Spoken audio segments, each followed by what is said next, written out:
Happy thoughts, हंसते रहिए, मुस्कुराते रहिए, कभी अपने लिए कभी अपनों के लिए। एक्जोटिक गाइडेंस यूट्यूब चैनल में आप सभी का पुनः हार्दिक स्वागत है।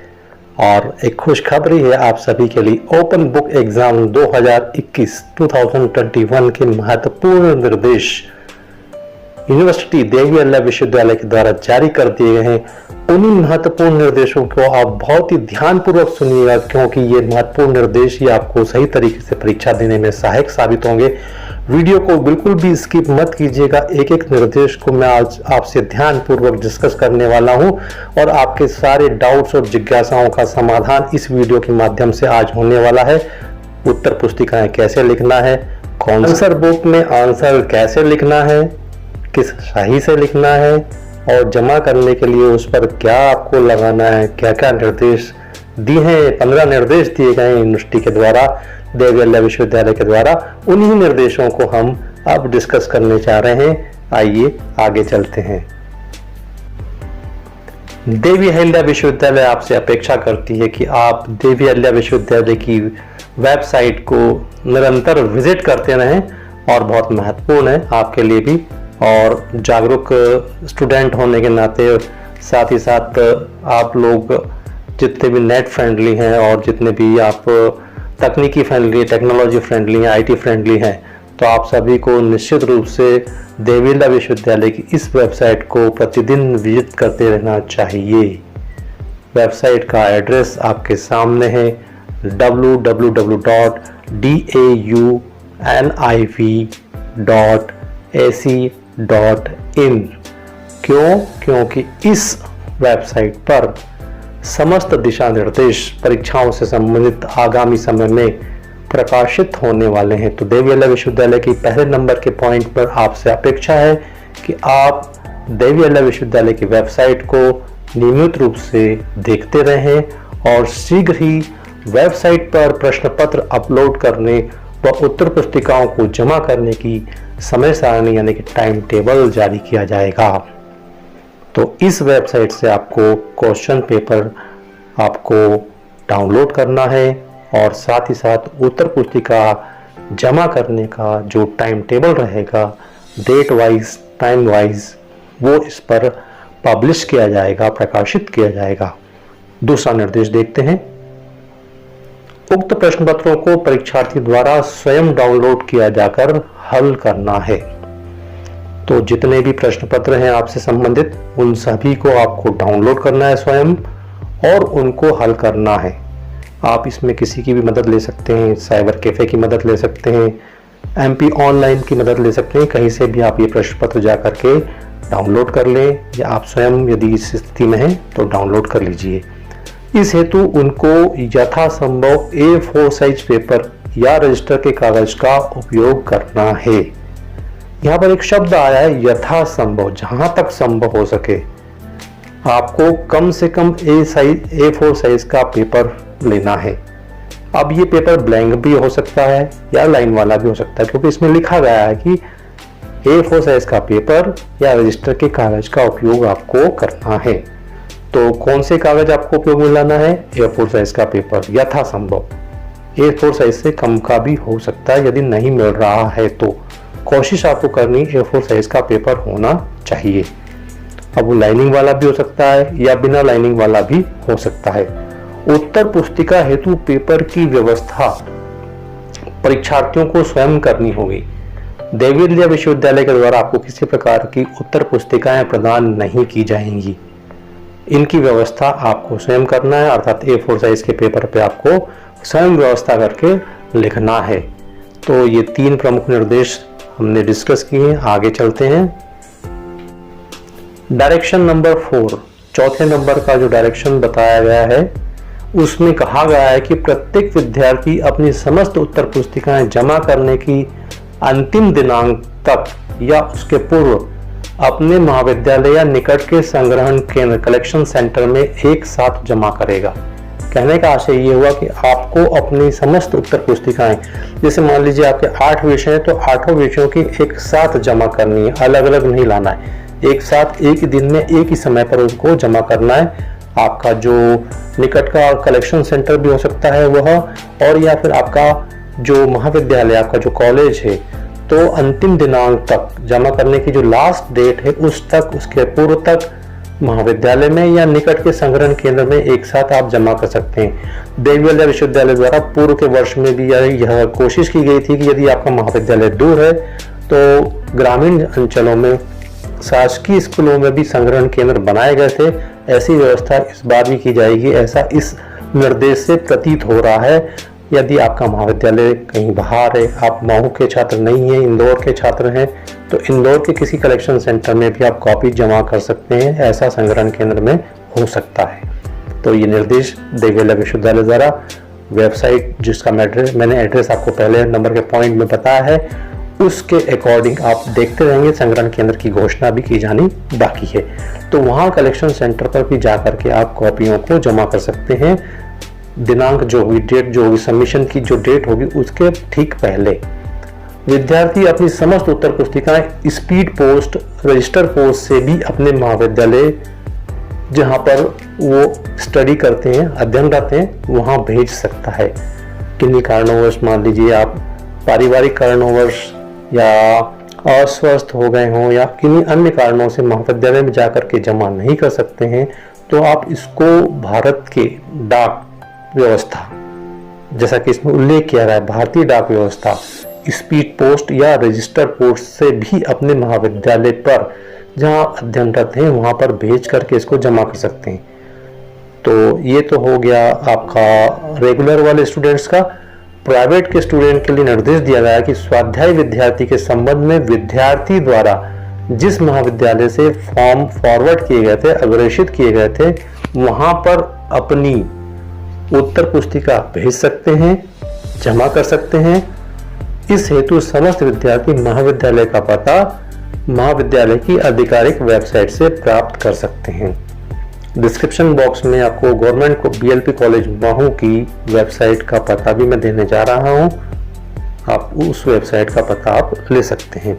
तो जो प्राइवेट स्टूडेंट्स रहेंगे उन लोगों ने जिस कॉलेज से फॉर्म फॉरवर्ड कराए हैं वहां पर वो अपनी उत्तर पुस्तिकाओं को जमा करेंगे, ऐसा पॉइंट नंबर 5, डायरेक्शन नंबर 5 में कहा गया है। नेक्स्ट लेते हैं, नंबर 6 में है उत्तर पुस्तिकाएं कुरियर से भेजी गई उत्तर पुस्तिकाएं स्वीकार नहीं की जाएंगी। कहने का आशय हुआ कि उत्तर पुस्तिकाएं आपको स्पीड पोस्ट यानी भारतीय डाक व्यवस्था के माध्यम से ही प्रेषित करना है। कुरियर के माध्यम से प्रेषित की हुई उत्तर पुस्तिकाएं स्वीकार नहीं की जाएंगी। नंबर 7 पे इन्होंने जो निर्देश दिया है देवबंद विश्वविद्यालय ने, उसको देख लेते हैं। डाक द्वारा उत्तर पुस्तिकाएं भेजे जाने पर विद्यार्थी ध्यान रखे कि डाक भेजने जाने के दिनांक उत्तर पुस्तिकाओं के जमा करने के दिनांक अंतिम दिनांक के पूर्व की हो। मान लीजिए आपको प्रश्न पत्र अपलोड करने की दिनांक दी गई है 14 जून और आपको जमा कराना है उत्तर पुस्तिकाएं 21 जून को। ये एक उदाहरण दे रहा हूं मैं। 14 जून को आपको प्रश्न पत्र अपलोड किया है आपने और 21 जून आपको लास्ट डेट दी है, उदाहरण के लिए लिया है मैंने आपको समझाने के उद्देश्य से।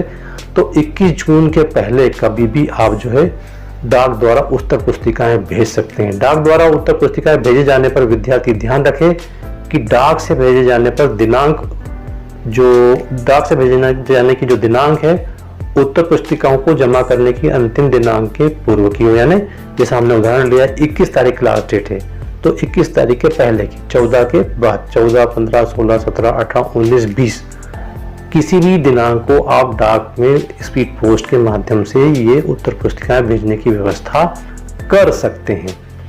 नंबर 8वें नंबर पर निर्देश दिया गया है कि परीक्षार्थी उत्तर लिखने के लिए नीले अथवा काले पेन का ही उपयोग करेंगे। नीले अथवा काले बाल पेन या शाही का उपयोग करेंगे। ब्लैक और ब्लू में ही आपको अपने आंसर लिखना है। विशेष रूप से B Com first year, BA first year, BSc first year के स्टूडेंट ध्यान रखेंगे इनको, क्योंकि वो पहली बार ओपन बुक एग्जाम देने जा रहे हैं। तो आपको अपने आंसर इन दोनों शाही के अलावा किसी अन्य शाही से नहीं लिखना है, ये विशेष रूप से हमको ध्यान रखना है।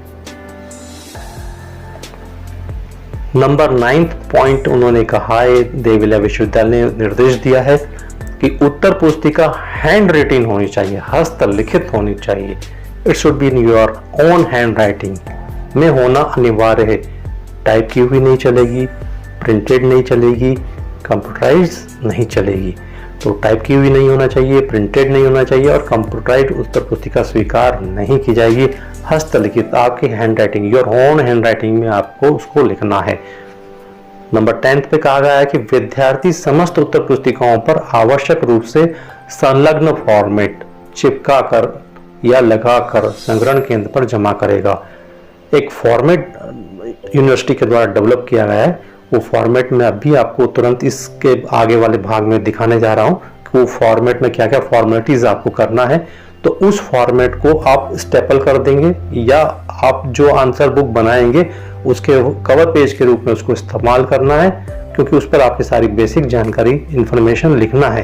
तो उसको चिपका दें या तो फिर या पिनसिस्ट को उसके साथ में स्टेपल कर दें अच्छी तरह से, तो ये कवर पेज आपका बन जाएगा। और नंबर 11 पे उन्होंने महत्वपूर्ण निर्देश दिया है कि प्रत्येक उत्तर पुस्तिका पर विद्यार्थी का प्रवेश पत्र भी उसकी फोटोकॉपी लगाना अनिवार्य। आपने जो आपके प्रवेश पत्र यानी कि एडमिट कार्ड, यानी कि जिन पर आपका रोल नंबर और फोटो दिखाई दे रहा है, अभी आपने इनको वहां से वेबसाइट से अपलोड किए जाने के बाद डाउनलोड कर लिया है, इनको स्वयं के माध्यम से आपने डाउनलोड कर लिया है इसको, तो वो सारे जो आपने अपने प्रवेश पत्र हैं उन प्रवेश पत्र की फोटोकॉपी हर उत्तर पुस्तिका पर आपको लगाना है। और हर उत्तर पुस्तिका, हर विषय की उत्तर पुस्तिका पर आपको प्रवेश पत्र की फोटोकॉपी लगाना है। साथ ही साथ फॉर्मेट की फोटोकॉपी भी आपको उसको फिलअप करके भर करके लगाना है। तो दो चीजें लगेंगी उत्तर पुस्तिका पर।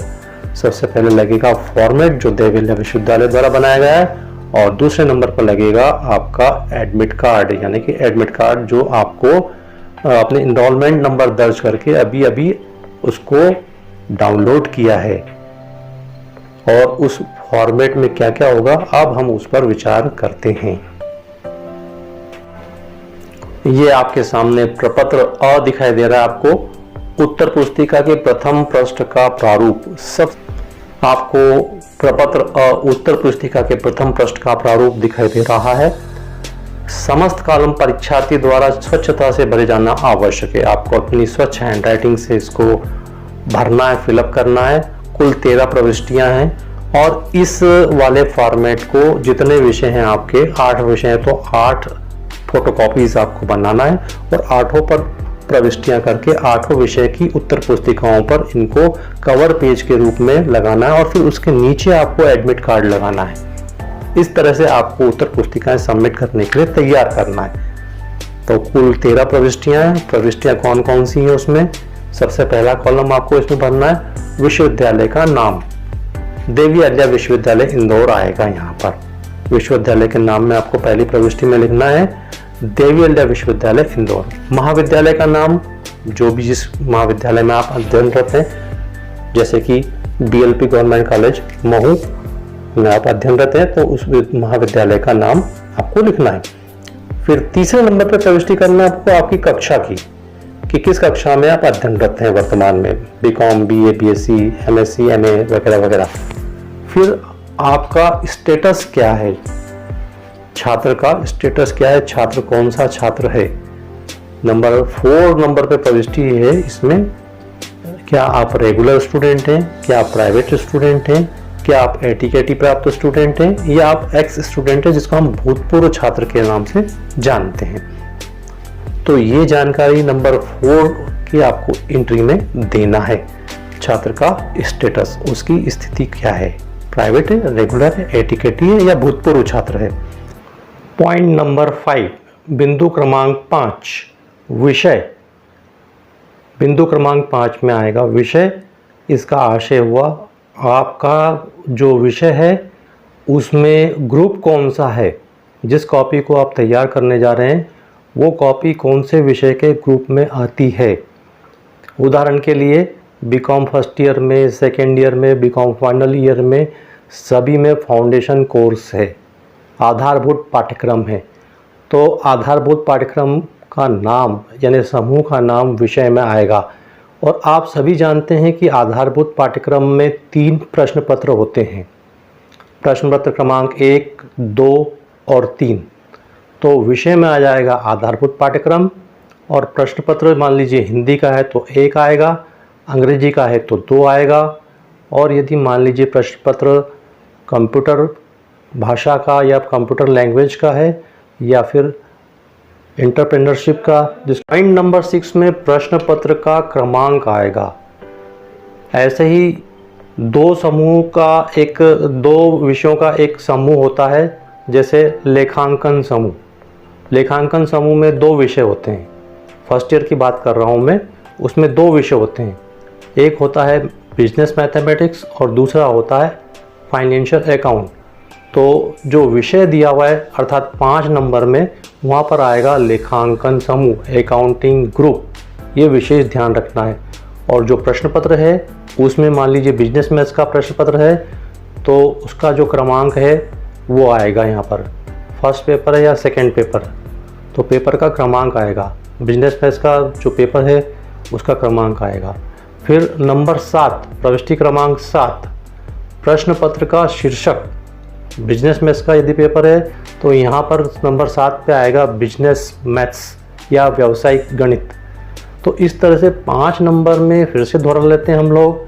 5 नंबर पे आएगा विषय का समूह। यदि मान लीजिए बीकॉम फाइनल का पेपर है और उसमें जो लेखांकन समूह है या उसमें प्रबंध समूह है या फिर उसमें व्यावहारिक अर्थशास्त्र समूह है, तो व्यावहारिक अर्थशास्त्र समूह में 2 विषय हैं और प्रबंध समूह में भी 2 विषय हैं। प्रबंध समूह में 2 विषय कौन कौन से हैं? मैनेजमेंट अकाउंटिंग और ऑडिटिंग, प्रबंध की लेखांकन और अंकेक्षण। तो जो विषय है नंबर 5, उसमें समूह का नाम आएगा, या तो प्रबंध समूह लिखा जाएगा या लेखांकन समूह लिखा जाएगा, जिसमें आयकर लेखे एवं आपका अप्रत्यक्ष कर इनडायरेक्ट टैक्स आते हैं। तो विषय में आएगा समूह ग्रुप, और प्रश्न पत्र में आएगा फर्स्ट या सेकंड, और नंबर 7 पे आएगा प्रश्न पत्र का शीर्षक। शीर्षक में आएगा क्या आयकर का पेपर है, क्या वो प्रबंध की लेखांकन का पेपर है, क्या वो अंकेक्षण का पेपर है। तो यहाँ पर नंबर 7 में आएगा प्रश्न पत्र का शीर्षक, नंबर 6 में आएगा उसका क्रमांक, फर्स्ट पेपर है या सेकंड पेपर है या थर्ड पेपर है तो फाउंडेशन में ये वाला अप्लाई होगा, और विषय में आएगा विषय समूह। ये तीनों प्रविष्टियाँ विशेष ध्यान रखना है। फिर प्रश्न पत्र का कोड। प्रश्न पत्र का कोड आपको कहाँ से मिलेगा? जो प्रश्न पत्र आप डाउनलोड करेंगे उसके राइट साइड में टॉप पर इसका कोड लिखा हुआ रहता है। यूनिवर्सिटी के द्वारा एक कोड दर्ज किया जाता है। कुछ भी कोड हो सकता है, DS हो सकता है, 155। आप देखेंगे तो आपको समझ में आ जाएगा। एक स्पष्ट रूप से बड़े अक्षरों में, मोटे अक्षरों में एक कोड लिखा हुआ दिखाई देगा, जो प्रश्न पत्र के सीधे हाथ की ओर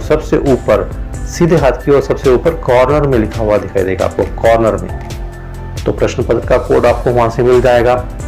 रोल नंबर आपको लिखना है, यहाँ पर सबसे पहले अंकों में लिखना है। जो आपको कॉलम्स दिए हुए उसमें जो रोल नंबर आपको आवंटित किया गया यूनिवर्सिटी के द्वारा, विश्वविद्यालय के द्वारा, उसको आपको इसमें लिखना है। फिर शब्दों में भी उस रोल नंबर को लिखना है। आप शब्दों में कैसे लिखना है? जैसे मान लीजिए आपका रोल नंबर 1 2 3 4 5 6 7 8 है, तो आपको यहाँ लिखना है 1 2 3 4 5 6 7 8। इस तरह से आपको शब्दों में लिखना है। आपका रोल नंबर यदि मान लीजिए 24,520 है, तो आपने लिखना है 2 4 5 2 0। इस तरीके से आपको लिखना है, यानी जो वहाँ पर ऊपर अंक आपने लिखे हैं उसी का शब्द बना करके लिखना है। जैसे मान लीजिए आपका रोल नंबर 120 है, तो 120 नहीं लिखेंगे, नीचे लिखेंगे 1 2 0। इस तरह से आपको रोल नंबर शब्दों में लिखना है। मान लीजिए आपका रोल नंबर है 5420, तो 5 4 2 0 आपको शब्दों में लिखना है। ऐसे नहीं लिखना कि 5420, ऐसे नहीं लिखना, 5 4 2 0। इस तरह से आपको लिखना है। ये उदाहरण के द्वारा मैंने आपको बताया है। फिर प्रविष्टि नंबर 10, यहाँ पर आपको लिखना है एनरोलमेंट नंबर। ये आपको मिल चुका है। और नामांकन क्रमांक बहुत महत्वपूर्ण है, इसको भरना आपको साफ सुथरे अक्षरों में भरना और सही भरना है। फिर प्रश्न पत्र का दिनांक, आपने प्रश्न पत्र का आपको अपलोड किया हुआ है, उस दिनांक को आपको यहाँ लिखना, जब आपने वो दिनांक लिखना है जब यूनिवर्सिटी के द्वारा प्रश्न पत्र को अपलोड किया गया है। तो अपलोड करने के दिनांक को यहाँ पर आपको लिखना है। उत्तर पुस्तिका जमा करने का दिनांक हो सकता है आप डेट के पहले भी उत्तर पुस्तिका आपकी तैयार हो जाए। मान लीजिए आपने 14 तारीख को प्रश्न पत्र को डाउनलोड किया है और आपने 16 तारीख को ही सारी उत्तर पुस्तिकाएं तैयार कर ली हैं, और उस दिनांक को भी आप जा करके उत्तर पुस्तिकाएं जमा कर सकते हैं। तो वो दिनांक यहाँ पर लिखना है जिस दिनांक को आपने उत्तर पुस्तिका जमा की है।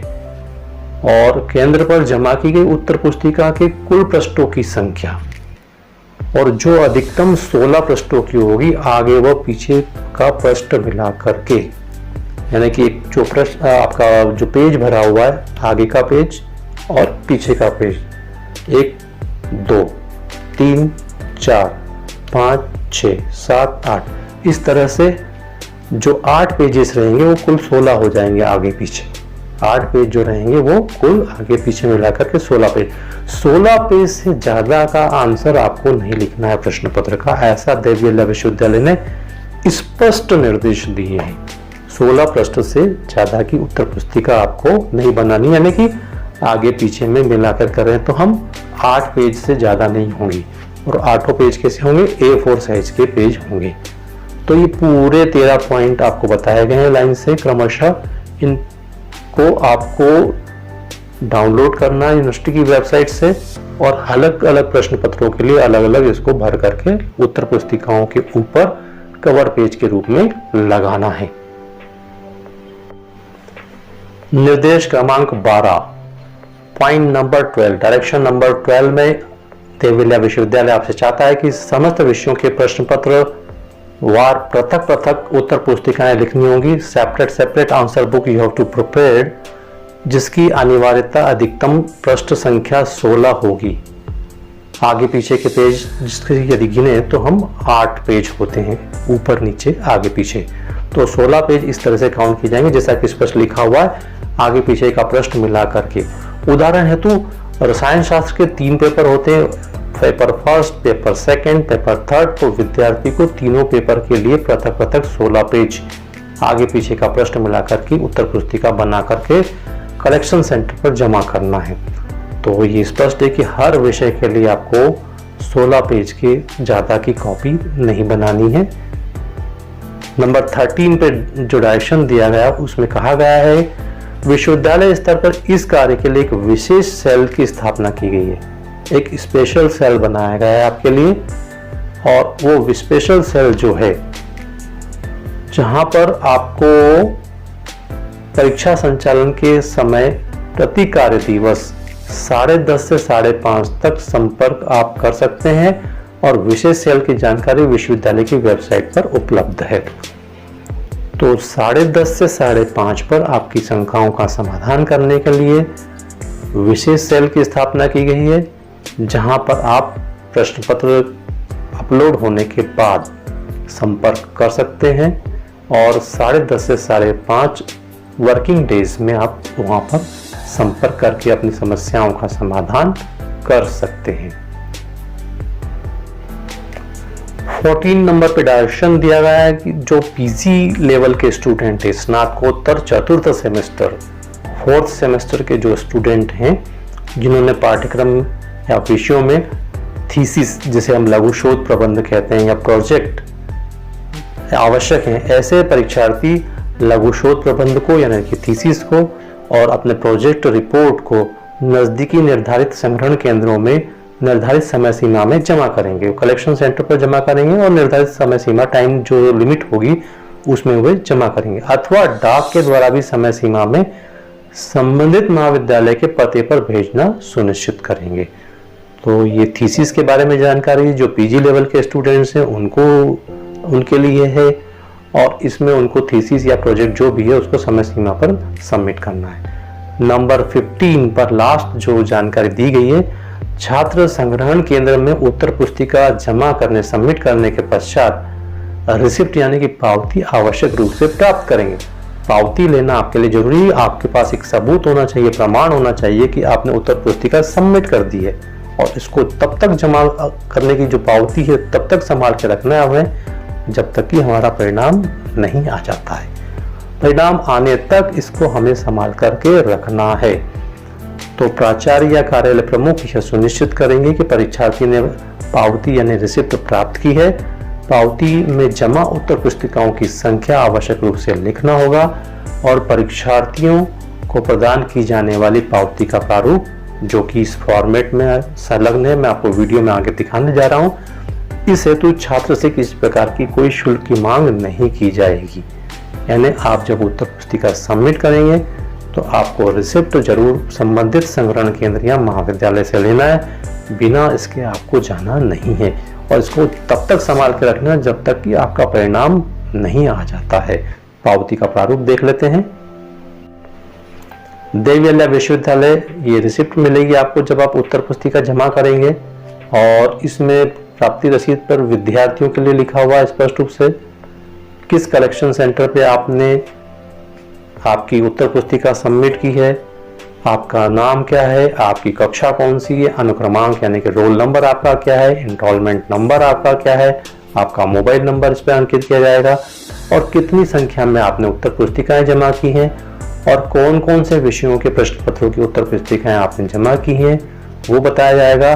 फिर अंत में जहां आपने जिस कार्यालय में या जिस महाविद्यालय में या जिस संग्रहण केंद्र पर इसको जमा किया है, वहां के प्राप्तकर्ता के हस्ताक्षर होंगे जिन्होंने इसको प्राप्त किया है, और उनका नाम होगा, और संग्रहण केंद्र की सील लगाई जाएगी। उपरोक्त प्रपत्र को परीक्षा परिणाम घोषित होने तक अपने पास सुरक्षित रखना आवश्यक है।